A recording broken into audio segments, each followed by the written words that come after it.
কুল লা আসআলুকুম আলাইহি আজরান ইল্লাল মাওয়াদ্দাতা ফিল কুরবা। আমার আল্লাহ মহব্বত করে আমার রাসূলের ডাক দিয়ে বললেন, ও আমার প্রিয় হাবিব, ও আমার রহমাতুল্লিল আলামিন নবী মুহাম্মদ রাসূলুল্লাহ সাল্লাল্লাহু আলাইহি সাল্লাম, আমি আপনাকে আদেশ দিচ্ছি যে আপনি আমার বান্দাগণকে আপনার প্রিয় মুখগুলোকে একটু জানিয়ে দিন যে লা আসআলুকুম আলাইহি আজরা। আপনি কালিমা এনেছেন, নামাজ এনেছেন, রোজা এনেছেন, হজ এনেছেন, যাকাতের বিধান প্রতিষ্ঠা করেছেন। এভাবে ব্যক্তিগত জীবন, পারিবারিক জীবন, সাংসারিক জীবন, সামাজিক জীবন, রাষ্ট্রীয় জীবন, জাতীয় জীবন, যত রকমের আমাদের জীবনের ধাপ আছে, স্টেপ বাই স্টেপ যত রকমের ধাপ আছে, প্রত্যেকটা ক্ষেত্রে প্রত্যেকটা ধাপে আমি রাসূল উম্মতের জন্য জীবনযাপন করার জন্য যত কিছু দরকার আমি সব কিছু কোরআনের মধ্য দিয়ে, হাদিসের মধ্য দিয়ে সব কিছু দিয়ে দিয়েছি। বিনিময়ে আমি রাসূল তোমাদের কাছ থেকে কিছু চাই না, কিছু চাইবো না, শুধু একটা জিনিস চাই, ইল্লাল মাওয়াদ্দাতা ফিল কুরবা। কিয়ামত পর্যন্ত আমার যত বংশ আসবে, আমার যত আওলাদ আসবেন, ইনাদেরকে তোমরা মহব্বত করে একটু স্মরণ রাখবে, ইনাদেরকে একটু অনুসরণ করবে, ইনাদেরকে ভালোবাসার হৃদয়ে লালন পালন করবে। শুধুমাত্র একটা জিনিস চাই, সেটা হচ্ছে আমি নবীর বংশের ভালোবাসা। সুবহানাল্লাহ, লা ইলাহা ইল্লাল্লাহু মুহাম্মাদুর রাসূলুল্লাহ সাল্লাল্লাহু আলাইহি সাল্লাম।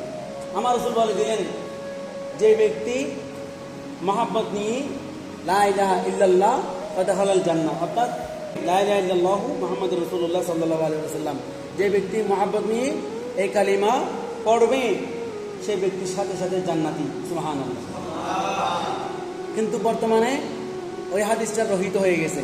বর্তমানে যে হাদিস, সেটা হচ্ছে লা ইলাহা ইল্লাল্লাহ মুহাম্মাদুর রাসূলুল্লাহ পড়বেও এবং সেটা বাস্তব জীবনে আমলও করবে, তাহলে সে জান্নাতি হবে। সুবহানাল্লাহ। এই কালিমা আমাদেরকে মেসেজ দিচ্ছে, লা ইলাহা ইল্লাল্লাহ মানে আল্লাহ এক, মুহাম্মদ রাসূলুল্লাহ মানে মুহাম্মদ সাল্লাল্লাহু আলাইহি ওয়াসাল্লাম আল্লাহ তাআলার প্রিয় রাসূল এবং সর্বশেষ রাসূল। সুবহানাল্লাহ। আল্লাহ তাআলা বলেন, মা কানা মুহাম্মাদুন আবা আহাদিন মির রিজালিকুম ওয়ালাকিন রাসূলুল্লাহি ওয়া খাতামুন নাবিয়্যিন। আমার আল্লাহ তাআলা ঘোষণা দিলেন, ও আমার বান্দারা, আমি যে রাসূল তোমাদের মাঝে প্রেরণ করেছি, আমার নবী মুহাম্মদ সাল্লাল্লাহু আলাইহি ওয়াসাল্লামকে রাসূল হিসেবে প্রেরণ করেছি, এই মুহাম্মদ রাসূলুল্লাহ সাল্লাল্লাহু আলাইহি ওয়াসাল্লাম তোমাদের মধ্য হতে কারো বাবা নয়, কারো দাদা নয়। সুবহানাল্লাহ। রাসূল পাকের মেয়ে মা ফাতেমা আছে না, এই মেয়ের জন্য বাবা তো বাবাই। এরপরেও আমার আল্লাহ ঘোষণা দিলেন, যদিও মা ফাতেমার বাবা আমার নবী মুহাম্মদ রাসূলুল্লাহ, কিন্তু আমি আল্লাহ পাক রব্বুল আলামিন মা ফাতেমাতুজ জাহরা সহ সকলের জন্য, নারী পুরুষ সকলের জন্য রাসূল হিসেবে পাঠিয়েছি। সুতরাং কেউ তাকে বাবা দাদা এই সমস্ত এগুলা দিয়ে সম্বোধন করবে না।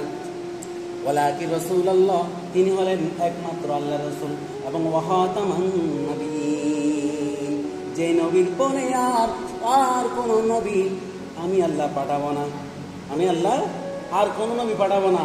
এই একটা বোঝা গেল আমাদের নবী সর্বশেষ নবী এবং কারো বাবাও নয় দাদাও নয়। তো বাবাও নয় দাদা নয়, এটার মানে এটা কি? রাসূল আমাদের মতো নয়। সুবহানাল্লাহ। লা ইলাহা ইল্লাল্লাহ আল্লাহ এক, মুহাম্মদ রাসূলুল্লাহ মুহাম্মদ সাল্লাল্লাহু আলাইহি সাল্লাম শুধুমাত্র আল্লাহর প্রেরিত রাসূল বলে শেষ করে দিলে হবে না, তিনি আমাদের মতো নন, সেটাও মেনে নিতে হবে। চিৎকার দিয়ে বলি সুবহানাল্লাহ। যাই হোক, কালিমার পরে হচ্ছে নামাজ। ইসলামের 5টি রুকন, কালিমার পরে হচ্ছে নামাজ। এই নামাজের মাধ্যমে আমরা আমাদের জীবনকে পাল্টা দিতে পারি। যেমন 21 নম্বর পারার প্রথম পৃষ্ঠায় আল্লাহ তাআলা ঘোষণা দিচ্ছেন, ইন্নাস সালাতা তানহা আনিল ফাহশাই ওয়াল মুনকার। আমার আল্লাহ ঘোষণা দিলেন, ও আমার বান্দারা, তোমরা যখন নিয়মিত ফজর, যোহর, আসর, মাগরিব, এশা এই 5 ওয়াক্ত নামাজ ঠিকভাবে নিয়মিত সঠিকভাবে আদায় করবে, নামাজিকে খারাপ কাজ থেকে বিরত রাখবে, ভালো কাজের দিকে আহ্বান করবে। সুবহানাল্লাহ। নামাজ যখন পড়বেন আপনার সুদ খেতে ইচ্ছা হবে না, নামাজ যখন পড়বেন ঘুষ খেতে ইচ্ছা হবে না, নামাজ যখন পড়বেন মদ পান করতে ইচ্ছা হবে না, নামাজ যখন পড়বেন মা বাবার খেদমত না করে পারবেন না, নামাজ যখন পড়বেন মা বাবা থেকে দূরে থাকতে ইচ্ছা হবে না। নামাজ যখন পড়বেন ফরজ রোজা ছাড়তে ইচ্ছা হবে না। নামাজ যখন পড়বেন দুর্নীতি করতে ইচ্ছা হবে না। নামাজ যখন পড়বেন কারো ধন সম্পদ জায়গা সম্পত্তি জোরপূর্বক দখল করতে ইচ্ছা হবে না। নামাজ যখন পড়বেন কারোর সাথে মিথ্যা বলার সুযোগ হবে না। নামাজ যখন পড়বেন আপনার মনের ভিতরে অবশ্যই অবশ্যই পরিবর্তন আসবে। ঘোষণা দিয়েছেন আল্লাহ রাব্বুল আলামিন, সুবহানাল্লাহ। আপনার নামাজ আপনাকে রোজাদার বানিয়ে দিবে। আপনার নামাজ আপনাকে আল্লাহর জিকির জাকের বানিয়ে দিবে, আল্লাহর জিকিরকারী বানিয়ে দিবে। নামাজ আপনাকে হাজি বানিয়ে দিবে। নামাজ আপনাকে গরিব থেকে ধনী বানিয়ে দিবে। চিৎকার দিয়ে বলি সুবহানাল্লাহ। গরিব থেকে ধনী বানিয়ে দিবে, এটা আবার কিরকম কথা? এটা আমার রাসূল বলেছেন। যেমন ফজর নামাজ আদায় করার পর সূর্য ওঠার আগে আগে, অর্থাৎ ফজরের সময় থাকতে, সূর্য ওঠার আগে মানে কি ফজরের নামাজের সময় থাকা অবস্থায়, অর্থাৎ ফজরের সময় শেষ হওয়ার আগে আগে, সূর্য ওঠার আগে আগে আপনি যদি নিয়মিত রেগুলার সূরা ইয়াসিন সম্পূর্ণ তেলাওয়াত শেষ করতে পারেন, আমার রাসূল ঘোষণা দিয়েছেন সূরা ইয়াসিন শরীফ ফজরের সময়ের ভিতরেই সূর্য ওঠার আগেই যে ব্যক্তি যে উম্মত তেলাওয়াত করবে, আমি রাসূল ঘোষণা দিলাম খোদা কি কসম ওয়াল্লাহি বিল্লাহি তাল্লাহি, সূরা ইয়াসিন শরীফ সূর্য ওঠার আগে আগে তেলাওয়াত করার কারণে তার রিজিক বেড়ে যাবে। সুবহানাল্লাহ। শর্ত হচ্ছে ফজর নামাজের পরে করতে হবে, আগেও না, আবার এদিকে সূর্য ওঠার পরেও না। তার মানে কি আপনাকে আগে ফজর নামাজ পড়তে বলেছেন, ফজর নামাজের পরে সূরা ইয়াসিন পড়বে, এটা মানে কি আগে ফজর নামাজ আদায় করো, তারপর সূরা ইয়াসিন পড়ো সময় থাকতেই। এরপরে জোহর নামাজ, এটা তো স্পষ্ট হাদিস, যারা জোহর নামাজ ছেড়ে দিবে, নিয়মিত আদায় করবে না, তাদের রিজিক কমে যাবে। তো বিপরীত কি, যারা নিয়মিত জোহর নামাজ সময় মতো পড়বে তাদের রিজিক বেড়ে যাবে, ইনকাম বেড়ে যাবে। চিৎকার দিবে সুবহানাল্লাহ। তাহলে এই যে নামাজ, এই নামাজ যারা মন থেকে সত্যিকার অর্থে আল্লাহকে খুশি করার জন্য, আল্লাহকে রাজি করানোর জন্য, নিজের জীবনটাকে জান্নাতি বানানোর জন্য যারা সত্যি মন থেকে আল্লাহর জন্য নামাজ পড়বে, এই নামাজকে সুদ মুক্ত বানাবে, ঘুষ মুক্ত বানাবে, দুর্নীতি মুক্ত বানাবে, অর্থাৎ খারাপ কাজ থেকে দূরে রাখবে। সুবহানাল্লাহ। এই জন্য আমার আল্লাহ তাআলা ঘোষণা দিলেন লা আসআলুকুম আলাইহি আজরান ইল্লাল মাওয়াদ্দাতা ফিল কুরবা। ও আমার উম্মতেরা, আমার আল্লাহর ভাষায় রাসূল ঘোষণা দিচ্ছেন, ও আমার উম্মতেরা, কালিমা এনেছি বিনিময়ে জান্নাত পাবে, নামাজ এনেছি নামাজের বিনিময়ে রিজিক বেড়ে যাবে, ইনকাম বেড়ে যাবে, ধনী হয়ে যাবে, গরিব থাকবে না, জান্নাতি হয়ে যাবে। রোজা এনেছি, রোজার মাধ্যমে গুনাহ মুক্ত হয়ে যাবে, নিষ্পাপ হয়ে যাবে, আল্লাহর দরবারে নিষ্পাপ বান্দা হিসেবে কবরে যেতে পারবে। হাসরের ময়দানে কঠিন বিচারের দিনে তোমার হিসাব অনেক সহজ হয়ে যাবে। কিন্তু এগুলোর বিনিময়ে আমি রাসূল কিছু চাই না, ইল্লাল মাওয়াদ্দাতা ফিল কুরবা, শুধুমাত্র কিয়ামত পর্যন্ত আমার যত আওলাদ আসবেন, আমার যত বংশ আসবেন, আমি রাসূলের বংশকে, আমি রাসূলের আওলাদকে তোমরা সবাই ভালোবাসবে, শুধু এইটাই আমি কামনা করি। সুবহানাল্লাহ। আমার রাসূল সাল্লাল্লাহু আলাইহি সাল্লাম আমাদের জীবনের প্রতিটি ক্ষেত্রে প্রত্যেকটা দিক নির্দেশনা, সাজেশন, সমাধান এনে দিয়েছেন, উপহার দিয়েছেন, হাদিসের মাধ্যমে, কোরআনের মাধ্যমে, সাহাবায়ে কেরামের মাধ্যমে, বিভিন্ন মাধ্যমে আমার রাসূল সাল্লাল্লাহু আলাইহি সাল্লাম আমাদেরকে সব দিয়ে দিয়েছেন, সব। এই যেমন ধরেন ভাত খাওয়ার আগে একটু করে লবণ খাওয়া সুন্নাত, ভাত খাওয়ার পরেও একটু করে লবণ খাওয়া সুন্নাত, এই বিধানটা আমার রাসূল দিয়েছেন। তো এই সুন্নাতটা যারা পালন করবে তাদের পেটে কোনো কঠিন রোগ হবে না। চিৎকার দিয়ে বলি সুবহানাল্লাহ। এইভাবে আপনার প্রতিটা ক্ষেত্রে, প্রতিটা বিষয়ে, যেমন ধরেন আপনি যখন ঘুমাতে যাবেন, ডান কাত হয়ে শুবেন, ডান কাত হয়ে শুবেন, কবরে একটু ডান দিকে ফিরে দিতে হয় লাশকে, ডান কাত হয়ে শুবেন। তো ডান কাত হয়ে শুলে দুনিয়া দিয়েও লাভ, কবরের জগতেও লাভ। সুবহানাল্লাহ। এইভাবে আপনার কোনো বিষয়ে আমার রাসূল বাদ দেন নাই। প্রতিটা ক্ষেত্রে যেভাবে জীবনযাপন করলে, যেভাবে আপনি চলাফেরা করলে, যেভাবে আপনার জীবন কাটালে, দুনিয়াবী জীবন শেষ করে দিলে আপনার জীবন জান্নাতি হবে, যৌবন জীবন দুটোটাই সার্থক হবে, আমার রাসূল সব দিয়ে দিয়েছেন। সুবহানাল্লাহ। কিন্তু বিনিময়ে আমি রাসূল কিচ্ছু চাইবো না, কিচ্ছু চাই না। কিয়ামতের ময়দানে, হাসরের ময়দানে আমি কিচ্ছু চাইবো না, শুধু একটা জিনিস চায়, সেটা হচ্ছে নবী বংশের ভালোবাসা। সুবহানাল্লাহ। আমার রাসূল সাল্লাল্লাহু আলাইহি সাল্লাম উম্মতকে আমাদেরকে এত বেশি ভালোবাসেন, এত বেশি ভালোবাসেন, ভালোবাসতে বাসতে নিজের নাতি কলিজার টুকরা ইমাম হুসাইন রাদিয়াল্লাহু তাআলা ওনাকে পর্যন্ত আমাদের জন্য উৎসর্গ করে দিয়েছেন। সুবহানাল্লাহ।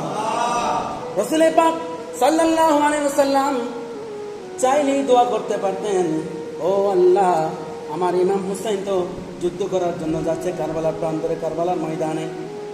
এই যুদ্ধের মধ্যে সবাইকে হার মানিয়ে দিয়ে পরাজিত করে দিয়ে আমার ইমাম হোসেনকে বীরের বেশে ফিরে আনিও, এটা দোয়া করতে পারতেন।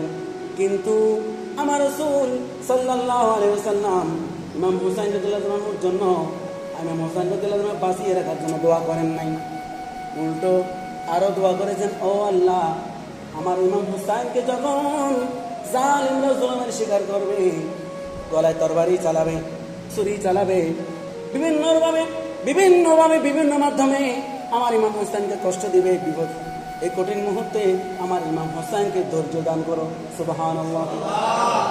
কি দান করো? ধৈর্য। আমার রাসূল সাল্লাল্লাহু আলাইহি ওয়াসাল্লাম ইমাম হোসেনের জন্য আল্লাহর কাছে দোয়া করেছেন, ও আল্লাহ, আমার ইমাম হোসেনকে এই কঠিন বিপদের সময়, জুলুমের সময় শক্তি দিও না, ধৈর্য দিও। সুবহানাল্লাহ। কেমন দোয়া, কেমন নাতির দোয়া। ধৈর্য দান করিও। ধৈর্য মানে কি? বিপদ আসবেই, এটা আমার রাসূল জানার পরেও কলিজার টুকরা ইমাম হুসাইন রাদিয়াল্লাহু আনহুকে বিপদের মুখে ঠেলে দিয়েছেন। এটা জানার পরেও বিপদের মুখে ঠেলে দিয়েছেন একমাত্র উম্মতকে ভালোবাসে বলে। সুবহানাল্লাহ। উম্মতের জন্য, আমাদের মতো গুনাহগার উম্মতের গুনাহ মাফ করানোর জন্য রক্তের প্রয়োজন ছিল ইসলামে। সেই জন্য আমার ইমাম হুসাইন রাদিয়াল্লাহু আনহু রক্ত দিয়ে আমাদেরকে গুনাহমুক্ত করেছেন। সুবহানাল্লাহ। ইমাম হুসাইন রাদিয়াল্লাহু আনহু, ইনি তো কেমন নাতি, যে নাতির আগাগোড়া আমার রাসূল সাল্লাল্লাহু আলাইহি ওয়াসাল্লাম চুমু দিয়েছেন। সুবহানাল্লাহ। গলায় চুমু দেওয়ার কারণে গলায় ছুরি চালাচ্ছে, ছুরি কাজ করতেছে না, শেষ পর্যন্ত গর্দানে আঘাত করে হত্যা করেছে। নাউযুবিল্লাহ মিন যালিক। আমার রাসূল সাল্লাল্লাহু আলাইহি ওয়াসাল্লাম তো ইমাম হুসাইন রাদিয়াল্লাহু আনহুকে এমন ভাবে ভালোবেসেছেন, আদর করেছেন, যখন আমার রাসূল সাল্লাল্লাহু আলাইহি ওয়াসাল্লাম সিজদায় গেলেন, সিজদায় ইমাম হুসাইন রাদিয়াল্লাহু আনহু তখন ছোট ছিলেন, নাতি নানার পিঠে উঠে গেছে সিজদা অবস্থায়। এখন নানা যদি সিজদা থেকে উঠে, নাতি পড়ে যাবে, ইমাম হুসাইন পড়ে যাবে, ব্যথা পাবে, কষ্ট পাবে। সেজন্য আমার রাসূল সাল্লাল্লাহু আলাইহি ওয়াসাল্লাম ইমাম হুসাইন রাদিয়াল্লাহু আনহু নাতি হিসেবে যতক্ষণ পর্যন্ত রাসূল পাকের পিঠ মোবারক থেকে নামেন নাই, ততক্ষণ পর্যন্ত আমার রাসূল আল্লাহর দরবারে সিজদারত ছিলেন। সুবহানাল্লাহ। এইরকম একজন ইমাম হুসাইনকে মালউন, অভিশপ্ত ইয়াজিদ এবং তার বাহিনী হত্যা করেছে। চিৎকার দিলেন নাউযুবিল্লাহ। ইমাম হুসাইন রাদিয়াল্লাহু আনহু এবং ইমাম হাসান রাদিয়াল্লাহু আনহু, ইমাম হাসান রাদিয়াল্লাহু বড় ভাই, হাসান রাদিয়াল্লাহু ছোট ভাই, এরা দোনো ভাই জান্নাতি যুবকদের সর্দার হবেন। সুবহানাল্লাহ। মানে আমরা যারা পুরুষ আছি, ছেলে আছি, আমাদের মধ্যে যারা জান্নাতি হতে পারবো, আমাদের সর্দার কে হবেন? ইমাম হাসান এবং ইমাম হুসাইন রাদিয়াল্লাহু আনহুমা। চিৎকার দিলেন সুবহানাল্লাহ। আচ্ছা, আপনারা বলেন তো, আমরা যারা জান্নাতি হতে চাই বা আমরা যারা জান্নাতি হব, তা আমাদের সর্দার যেহেতু ইমাম হাসান এবং হুসাইন রাদিয়াল্লাহু আনহুমা, তো আমাদের সর্দারকে আমরা মহব্বত করে স্মরণ করব, মাহফিল করব। কিছু মানুষ, কিছু মুসলমান সেটার বিরোধিতা করে, সোহাদায়ে কারবালার মাহফিলের বিরোধিতা করে, ইমাম হুসাইনের বিরোধিতা করে, আবার এদিকে নাম করে কি মুসলমান, দাবি করে মুসলমান, দাবি করে ইমানদার, কিন্তু এদিকে ইমাম হুসাইনের বিরোধিতা করে। অথচ আমার রাসূল পাকের সহিহ হাদিস, ইমাম হাসান এবং ইমাম হুসাইন রাদিয়াল্লাহু আনহুমা জান্নাতি যুবকদের সর্দার। তা আমরা যারা জান্নাতি হতে চাই বা যারা জান্নাতি হয়ে গেছি, আমাদের সর্দার যদি হাসান হুসাইন, জান্নাতে যেতে হলে সর্দারকে তো রাখবে। সর্দার ছাড়া আমরা জান্নাতে ঢুকতে পারবো না। সিম্পল বিষয়, সহজ বিষয়। এই বিষয়টা তারা বুঝে না, বুঝলেও তারা কালো টাকার দালালি করে, সেজন্য সেটা সমাজে প্রচার করে না। সমাজ ইমাম হাসানের বিরোধিতা প্রচার করে। আমার রাসূল সাল্লাল্লাহু আলাইহি ওয়াসাল্লাম ঘোষণা দিয়েছেন, হুমা রাইহানাইয়া মিনাদ দুনিয়া। আমার রাসূল সাল্লাল্লাহু আলাইহি ওয়াসাল্লাম ঘোষণা দিচ্ছেন, ইমাম হাসান এবং হুসাইন রাদিয়াল্লাহু আনহুমা দুনিয়াতে আমার দুটি সুগ্রানের, সুগন্ধির সুঘ্রাণের সুগন্ধির ফুল, সুবহানাল্লাহ। রসুল যাকে ফুল বলতেছেন, রসুল যাকে সুঘ্রাণ সুগন্ধি ফুল বলতেছেন, আমরা তার বিরুদ্ধে করতেছি, নাউজুবিল্লাহ মিন যালিক।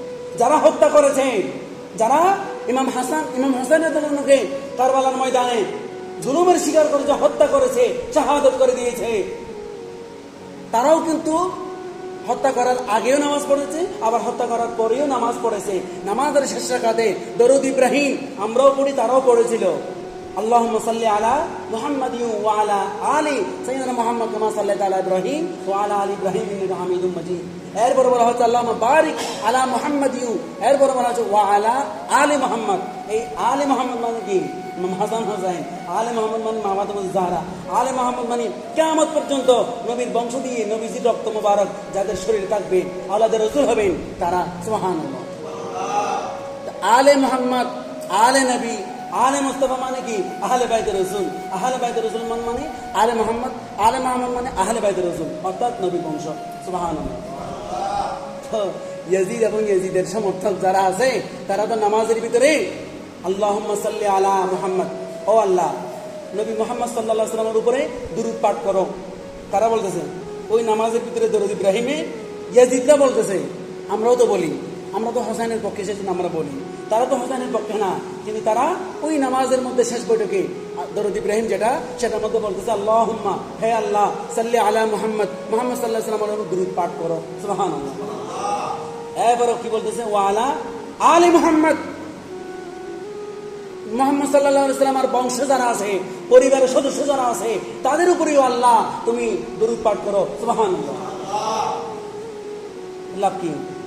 নামাজের ভিতরে আল্লাহকে বলতেছে ইমাম হাসান হোসেনের উপর দরুদ পাঠ করো, মা ফাতেমাদের উপর দরুদ পাঠ করো, অর্থাৎ আহলে বাইতে রাসূল, নবীর বংশ যারা, পরিবারের সদস্য যারা, তাদের উপর দরুদ পাঠ করো।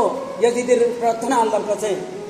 কিন্তু নামাজের বাইরে নিজেরাই ইমাম হোসেনকে, ইমাম হোসেনের সমর্থক যারা, তাদেরকে হত্যা করেছে। চিৎকার করে নাউজুবিল্লাহ। ঠিক এই কথাগুলো থেকে প্রমাণ হয়ে গেল নিশ্চিতভাবে মুনাফিক। ইয়াজিদকে কি বলতে হবে? মুনাফিক বলতে হবে। আবার অন্য হাদিসে আছে, যারা আমার নবীর বংশকে অস্বীকার করে, আমার নবীর বংশকে অস্বীকার করে এবং কোন মুসলমানকে হত্যা করে, তারা কাফের। আমার নবীর বংশকে অস্বীকার করলেও কাফের, আবার কোন মুসলমানকে অন্যায়ভাবে হত্যা করলেও কাফের। এই হাদিসের ভিত্তিতে ইয়াজিদকে কাফের বলতে হবে। আগের হাদিসে প্রমাণ হলো মুনাফিক, এই হাদিসে প্রমাণ হলো কাফের। তো অন্য হাদিসে প্রমাণ হচ্ছে ঈমান আছে আমল করে না, ঈমান আছে আমল করে না, ফাসিক। ঈমান আছে আমল করে না, তারা কি? ফাসিক। ওদিক দিয়ে তাকে ফাসিক বলতে হবে। তো কোন দিক দিয়েই ইয়াজিদকে রাহমাতুল্লাহ আলাইহি বলার সুযোগ নাই। কিন্তু আমার কিছু লম্বা লম্বা দাড়িওয়ালা হুজুররা, ভাই বলবো না, কারণ ভাই তো আমার আল্লাহ তাআলা ঘোষণা দিয়েছেন সূরা হুজুরাত, এখানে হাফেজ হুজুর আছেন, ওই 26 পারা সূরা হুজুরাত ঘোষণা দিয়েছেন ইন্নামাল মুমিনুনা ইখওয়াতুন, মুমিন ভাই ভাই, মুমিন ভাই ভাই। কার ঘোষণা? আল্লাহর ঘোষণা। সূরা হুজুরাত কোরআন শরীফে আছে মানে কি? আল্লাহর ঘোষণা আর কি। আল্লাহ তাআলার বাণী হলো যারা মুমিন তারা ভাই ভাই, মুমিন পরস্পর ভাই ভাই। তো যারা আওলাদে রাসূলকে হত্যা করে, কোন মুসলমানকে অন্যায়ভাবে হত্যা করে, আমার রাসূলের ফতোয়া হলো তারা কাফের, এবং আল্লাহর ফতোয়াও হলো কাফের। ওমাইয়া কুতুল মুমিনাম মুতাআম্মিদান ফাজাউ জাহান্নাম, এটা কোরআন শরীফের আয়াত। যারা একজন মুমিনকে অন্যায়ভাবে ইচ্ছাকৃতভাবে হত্যা করবে, তারা জাহান্নামে যাবে। তো কাফেররা কি জান্নাতে যায়? আর জাহান্নামে যারা যায় তারা কি মুমিন না? তার মানে কি? আমার আল্লাহ ঘোষণা দিয়েছেন যারা মুমিনকে হত্যা করবে তারা জাহান্নামে যাবে। তো যেহেতু জাহান্নামে যাবে, তাদের পরিচয় হলো কাফের। চিৎকার করে নাউজুবিল্লাহ।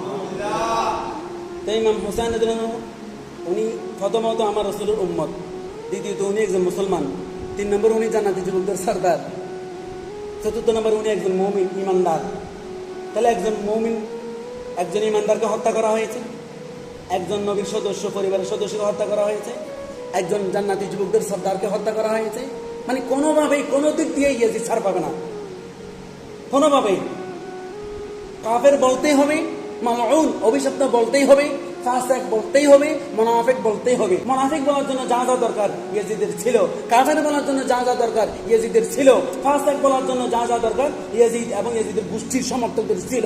সেজন্য ইয়াজিদ এবং ইয়াজিদের সমর্থককে কোনোভাবেই ফাসিক না বলে পারবেন না, কাফের না বলে পারবেন না, মুনাফিক না বলে পারবেন না, এবং রহমতুল্লাহ আলাইহি বলা যাবে না। রহমতুল্লাহ আলাইহি বলার সাথে সাথে আপনার ঈমানটাও চলে যাবে, কারণ আপনি কাফের না, কিন্তু আপনি কাফেরের সমর্থক, কাফের তো সমর্থন করে যাচ্ছেন, সুতরাং আপনিও কাফের। চিৎকার দেবেন নাউজুবিল্লাহ।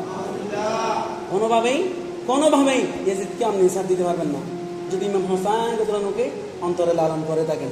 আল্লাহ তাআলা বুঝার তৌফিক দান করেন, আমিন। সালাতুনিয়া